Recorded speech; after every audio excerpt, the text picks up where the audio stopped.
Αγαπητοί μου φίλοι, γεια σας. Θα κάνω ένα κόλπο.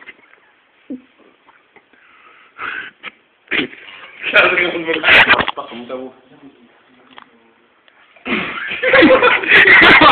Αγαπητοί μου φίλοι, γεια σας. Θα κάνω ένα κόλπο που δεν έχει ξαναγίνει ποτέ στην ελληνική πραγματικότητα. Είναι κόλπο που κάνω. Αγαπητοί μου φίλοι, γεια σας. Θα κάνω ένα κόλπο που δεν έχει ξαναγίνει στην ελληνική πραγματικότητα. Είναι το τεράστιο πάθη στρατή.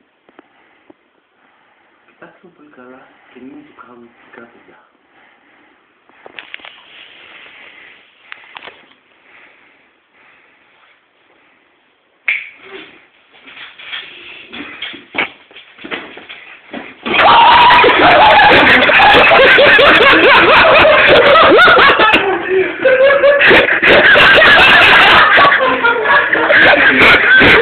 Oh my God.